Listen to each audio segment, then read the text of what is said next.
mbokk yi ñu ngi leen di nuyu di leen dalal jàmm ci plateau l'invité de la mi-journée fii ci Walfadjri tey nag ñi ngi am mbégte di dalal Pathé Ndiaye Pathé Ndiaye nekkoon directeur général bu port autonome de Dakar loolu temps parti socialiste la dinañ ci dellu si waat jamono ji nag moom moo jiite parti bi di parti pour le développement et la renaissance du Sénégal Pathé Ndiaye itam jiite woon bureau organisation et méthode ñu koy wax BOM.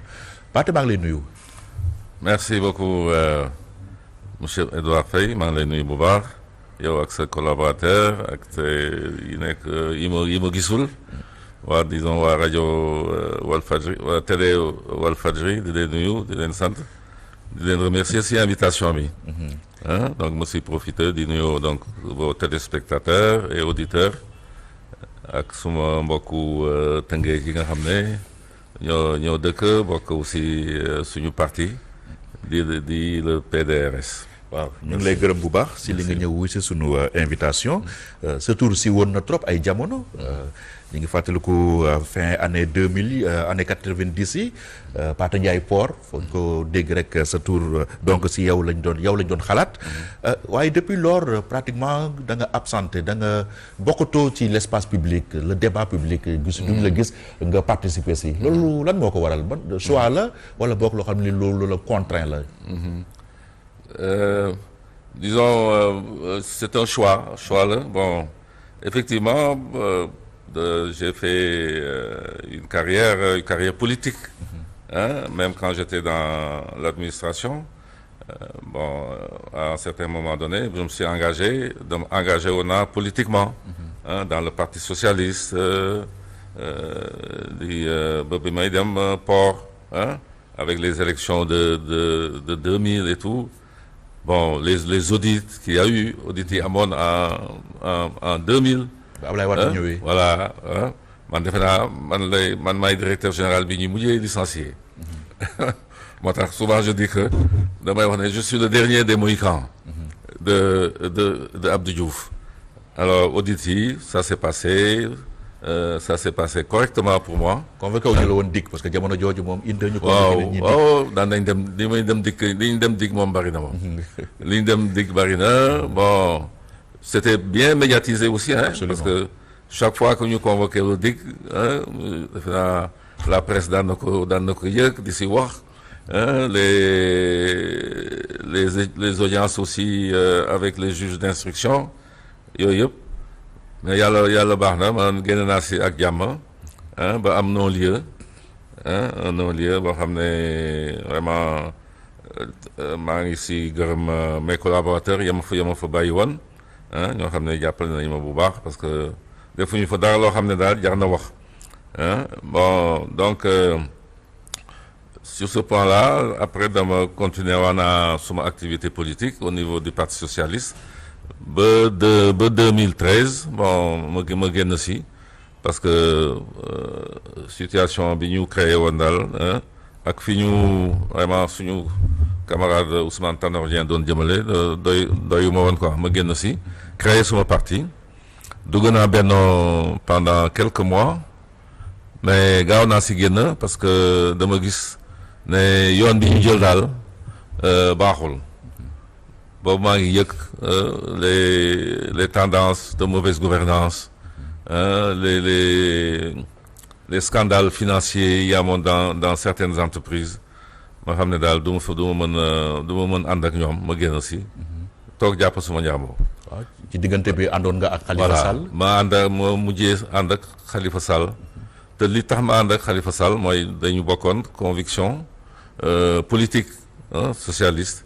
Et puis aussi niñ ko maltraité daf ma naqadi woon ba vraiment j'en ai même pleuré parce que liñ ko def dafa nekk complot boo xam ne diggante Ousmane Tanor Dieng la ak Macky Sall ñoo ko rey ba mu dee moo tax je ne peux pas comprendre que Khalifa Sall léegi bëgg a ànd ak Macky Sall ak parti Macky Sall bon si xaw ma lan un front de développement de défense de la République voilà pour si vous voulez ma carrière mais man fi mu nekk nii moom maa ngi intervenir plus sur le plan professionnel technique li nga xam ne mooy suma métier mooy conseiller en organisation di liggéey ci administration bi pour que administration bi gën a am performance am na réforme yu bari ci administration bi du ma wax ne man maa ko def man kenn rek mais ba mu fa nekkee lañ ko def au bureau organisation méthode bureau organisation méthode dafa nekk nag benn structure boo xam ne liggéey bi ñëpp ko bokk da ngay liggéey ñëpp liy génn di dem ci président de la République day fekk ñëpp d'accord ci nga xam ne daal c'est peut-être les meilleures propositions yi dem ci président de la République mais yu ci bari man maa ko defal man maa ko defoon ay travaux yoo xam ne par exemple les travaux de normalisation des structures administratives étude la boo xam ne man maa ko dirigé ba mu jeex léegi l'administration est normalisée mais malheureusement ce n'est pas respecté ce n'est pas respecté non mais normalement balaa ngay créer une direction voilà dans un remaniement ministériel balaa ngay créer une direction da nga war jaar ci bureau organisation méthode mu ñu étudier ko waxtaan ci ba mu jeex mais yooyu yëpp nag dañ ko respecté tout. waaye boobu moo amoon solo trop ci ay macha jamono allah est-ce que du tey lañ ko war a sax tey lañ ko gën a soxla surtout contexte bi ñuy critiquer administration bi. on parle de lourdeur administrative. di wax ci corruption bi am ci administration bi. waaw defe naa léegi dañ ko gën a soxla. parce que boo seetee yàqu-yàqu yi bari na. depuis 2000 maanaam depuis le régime libéral administration bi dafa yokku dafa développé wu d'une manière boo xam ne daal agence yu jaarul yoon waaw xam ni dafay gën a gréver le budget de l'État. agence yi dem nañ ba nekk 60 actuellement je pense qu'il y a 60 agences yoo xam ne amuñu benn njëriñ dañu noyer l'administration centrale jël seen mission jël aussi seen cadre les meilleurs cadres de l'administration léegi ñu ngi ci agence yi. parce que ñooy gën a fay. voilà moo si dañuy gën a fay salaire yeeg ak moyens yeeg yooyu te du noonu entreprise publique yi tamit gis nga fa la ñëpp di bëgg a dem yëpp à cause des problèmes de salaire développement boobu nag du yoon parce que Sénégal soxlawul administration Sénégal état du Sénégal soxlawul loolu yëpp donc il faut que ñu te bu ñuy wax réduction du coût de la vie ça passe absolument dafa war a jaar sur la réduction du coût et des charges de l'État. Le train de vie de l'État comme on dit. Le train de vie de l'État. Oui. man def naa ci ay articles yu bari def naa ci benn article bu yàgg notamment bi mujjee mooy quand le président Macky Sall avait dit que bon on va réduire les coûts de la vie avec diminuer les prix et tout j'ai dit que le premier geste à faire mooy réduction du train de vie de l'État te wane naa yoon bi bu baax. gouvernement actuel ñoom ñu ngi ci tàmbali nañ ko est-ce que ñu ngi ci yoon bu baax bi. gouvernement actuel bi bon sur le train de vie de l'État j'avoue que man gisuguma daal lu ma doy. franchement gisuguma lu may doy bon parce que. mission à l'étranger yaakaaroon naa réglementé et tout ça gisoo loolu. les missions. oui les missions sont contrôlées ont toujours été contrôlées quoi. Bon il faut peut-être diminuer le nombre de missions parce que léegi on n'a pas soxlawuñu toujours ñuy gisee il y a les moyens audiovisuels les conférences vidéo yoo xam ne on peut travailler aussi efficacement que bu ñu gisee peut-être même plus efficacement que boo toogee voilà donc loolu moom mi ngi si mais man surtout c'est les structures de l'État je pense que qui sont pléthoriques maanaam dafa jéggi dayoo ah soxlawuñu 35 wala 38 ministères foofu nag le régime actuel te def si effort bi nga xam ne man moom laa yaakaaroon man li ma yaakaaroon ne dama yaakaaroon ne bu ñu ñëwee rek dañuy def audit global bu administration audit global bu administration boo xam ne ñu recadrer les missions de l'administration xam les structures yi nga xam ne moom la ñu soxla te loolu warul weesu 25 ministères 25 ministères doy na sëkk ci Sénégal réew mu mel état bu mel ni Sénégal doy na sëkk. en Europe besoin yi tamit day yokku besoin yi tamit dafay yokku. waaw besoin day yokku mais peut-être day nekk ay changement de politique bon nga changer orientation structure bi mais warul weesu 20 ba 25 bu ko defee nit ñi mën liggéey tranquillement parce que aussi dafa laaj permanence bu gouvernement dans un régime par exemple le régime bi nga xam ne moo gën a le régime de Abdoulaye Wade et de Macky Sall li ñuy def si ay remaniement ministériel di yokk ministères yi di changer ministères yi mais sans ñu am une vision stratégique profonde d'abord donc foog nga am définir la mission la vocation de l'administration pour mën xam le nombre de ministères ñu xam fan la administration war a yem li nga xam ne aussi moom la privé war a yor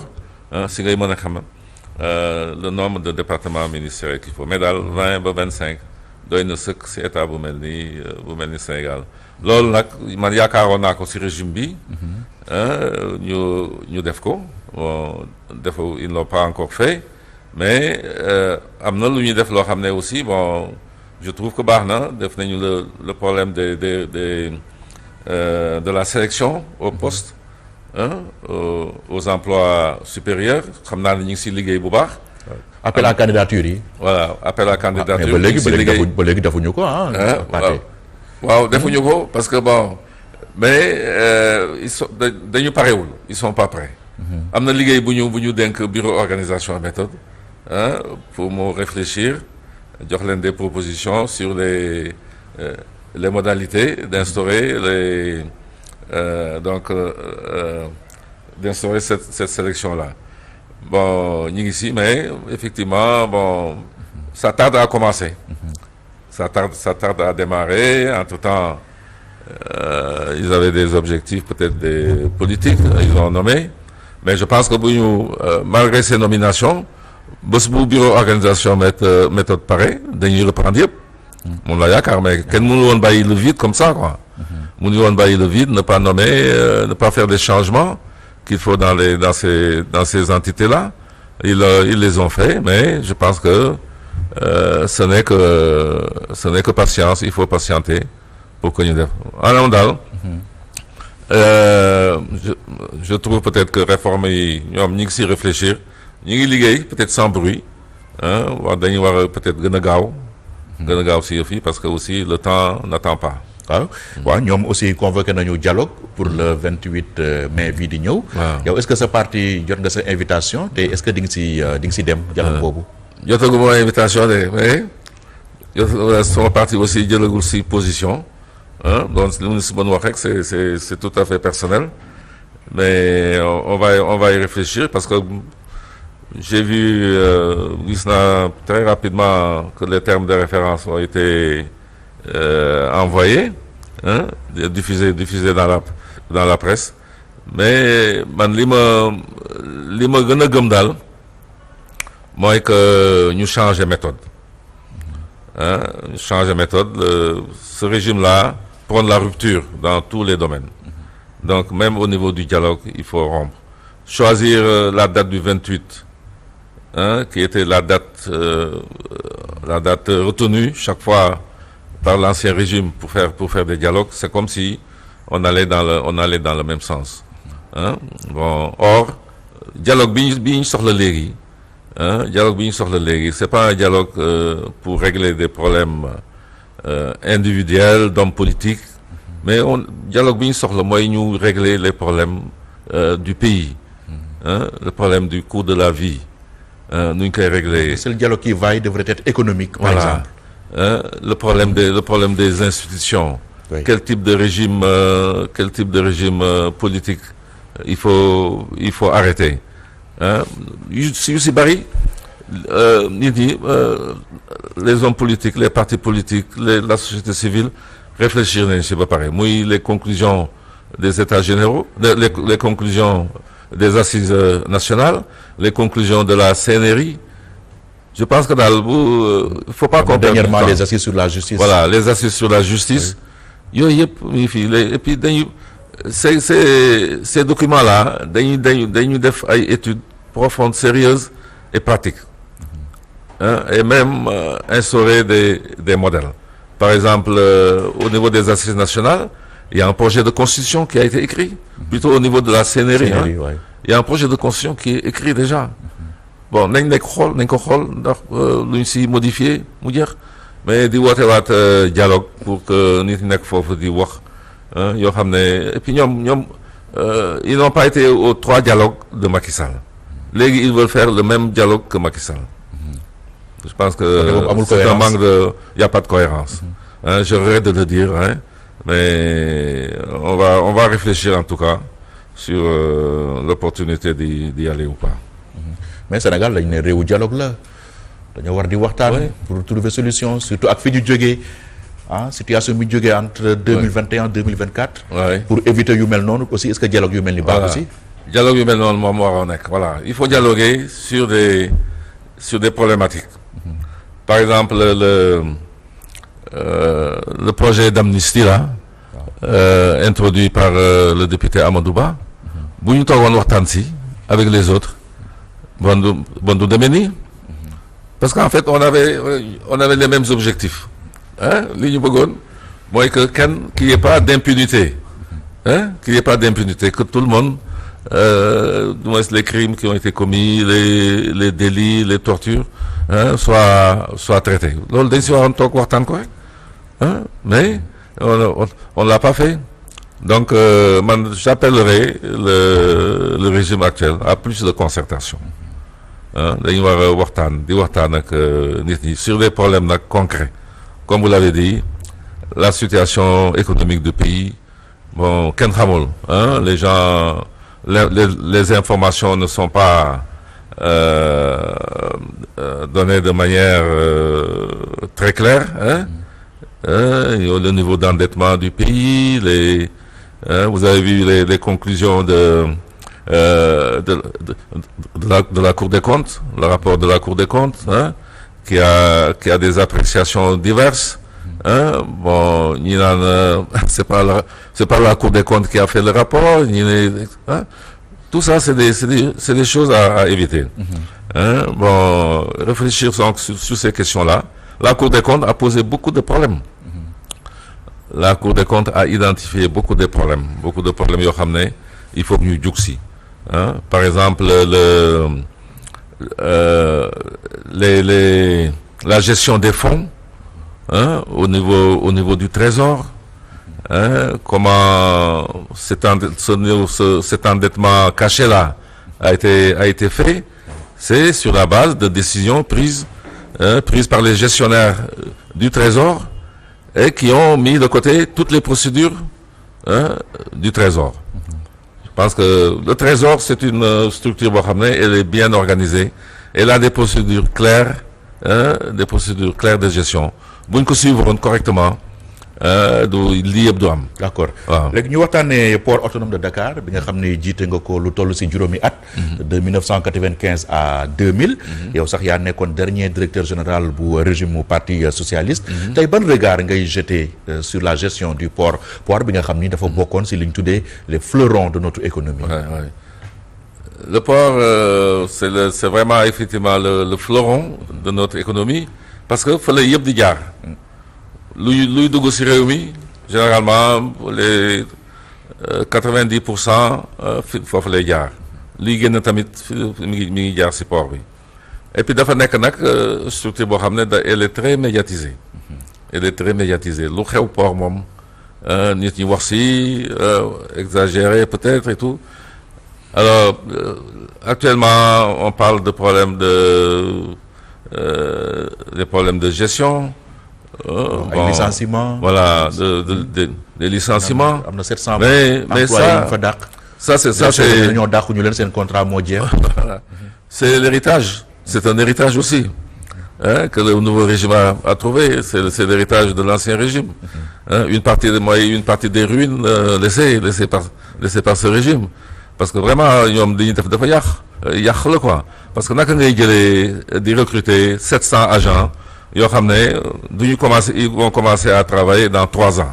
Nga recruter leen léegi di leen fay pendant 3 ans te liggéeyuñu. Voilà. Et puis, est-ce que ça correspond à des besoins réels? Parce que aussi, bon, le port n'est pas du moom rek. kañ nga fa gëj. Du port bi rek. C'est généralement dans toutes les entreprises publiques. C'est la même situation. man yow port kañ nga fa gëj. Man port defe naa maa ngi fa gëj 2012. 2012 laa fa dem boobu maa ne woon directeur général au Salama Assurance doon seeti Cheikh Kanté pour négocier donc des contrats d'assurance. Mais man mënu woon demal sama bopp si bureau bi. xàmmeetoo port. xàmmeetuma port bi parce que dafa bari ay machine ay équipement ba xaw ma woon fu ma jaar dama mujjee benn xale moo ma yóbbu. loolu lu baax la wala déet. jaarale ma en tout cas. man dafa naa daal loolu yëpp jaru ko woon quoi. jaru ko woon dafa mel ni que disons la communication était avec la direction était devenue beaucoup plus difficile. Or la direction générale du port doit communiquer, doit recevoir, disons échanger, tout ça je trouve que c'était trop. Bon, j'ai la situation aussi des effectifs dont on parle là aussi. J'avais réussi à réduire les effectifs de 700 à 400. kon itam yow tamit dàq nga comme ni Waly Diouf Bodian bi dàqee moom tamit. Oui, ba nga egsee dàq nga ay nit. C'est-à-dire on a supprimé des emplois qui étaient inutiles avec des programmes de départ volontaire de 700 à 400. yow 400 employés nga fa bàyyi. Man bi may dem mooy le port était à 400. Et on parle de 3000. Actuellement on parle de 3000. Oui. Man xaw ma naka le port mën a def ban activité la mën a am. Et puis le port c'est pas l'administration portuaire. Ce qui fait le port c'est les services. C'est les services privés, les services de manutention, de gestion du domaine. Il est installé. C'est ça le port. C'est pas l'administration. L'administration portuaire n'a pas besoin de 3000 agents. C'est pas possible. Alors, donc situation bi fi fekk bi si monsieur Bodian fekk di ko régler, moi je trouve que c'est une bonne chose. Il faut alléger, il faut réduire les charges du personnel. Bon, peut-être niñ ko defee mën na am erreur, mais c'est pas trop tard. C'est pas trop tard. Lu sa xalaat ci débat bi sur l'attractivité du port de Dakar.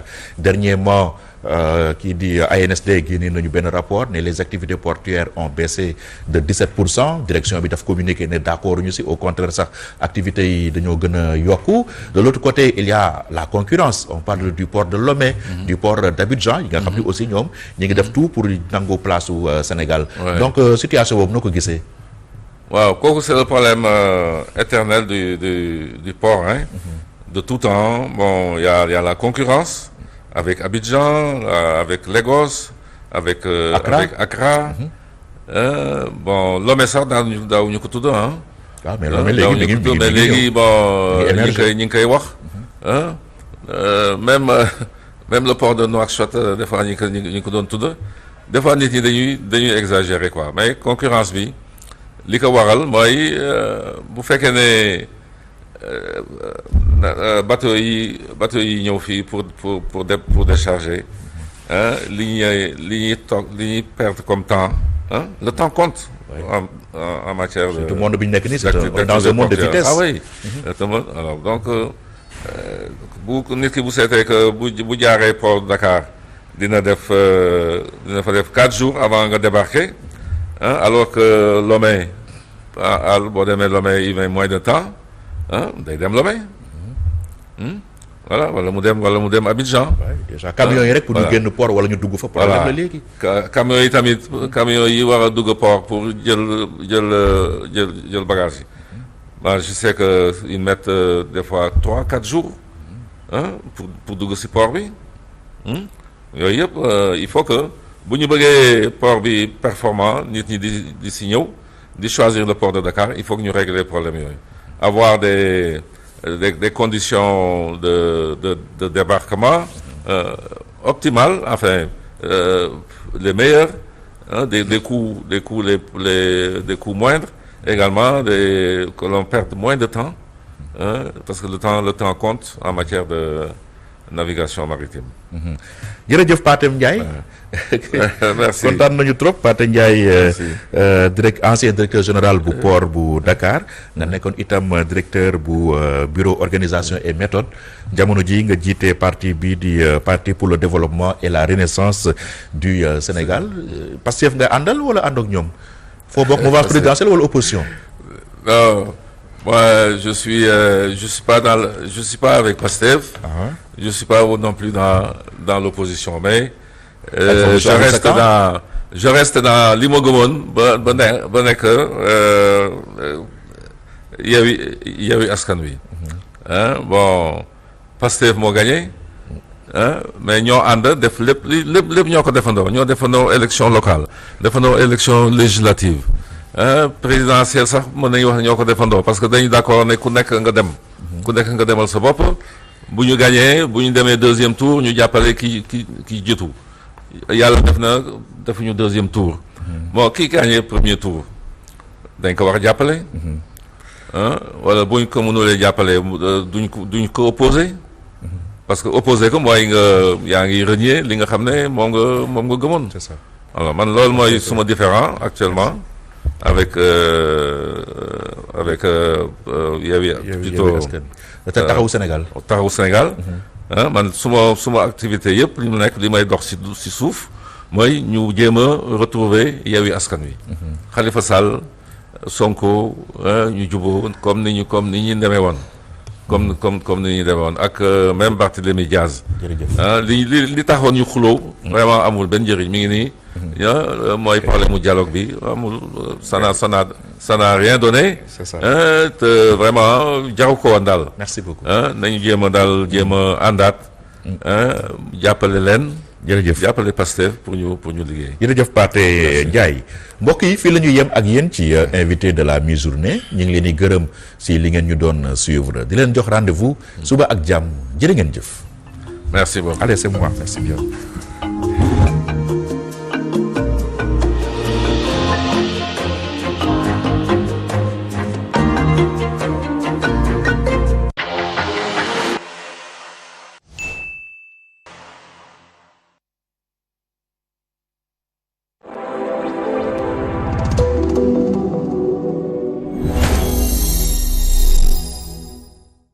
asalaamaaleykum wa rahmatullahi taala wa barakaatuhu yéen mbokk yi ñuy seetaan ak fu ngeen mën a nekk ci àdduna bi ñi ngi leen di nuyu te di leen ziara nu amaan mbégte lool tey dellu siwaat fii ci kàngami Sénégal tey ñu ci ànd ak koo xam ne kenn dootu ko présenté ti ginnaaw bi nga xamante ni jaar na fu ne jàmmarloo ak ñu bare bari fexe ba génne jàngoro yi nga xam ne moo nekk ci seen yaram mu yëngu ci fajum cosaan kooku mooy El Hadji Aboubacrine Sidibé nee naa leen kenn dootu ko présenté ti ndax liggéeyam présenté na ko ba noppi moom laa fas yéene ànd ak tey ci kàngami Sénégal waxtaan ak moom ci jàngoro yi nga xam ne sonal na askan wi sonal na doomu aadama yi ba ñu bare bari ñi ngi jaaxle ba xamatuñ fan la ñu teg seen tànk ndax xeetu jàngoro yi wala jàmmaarloo nañ ak ku ne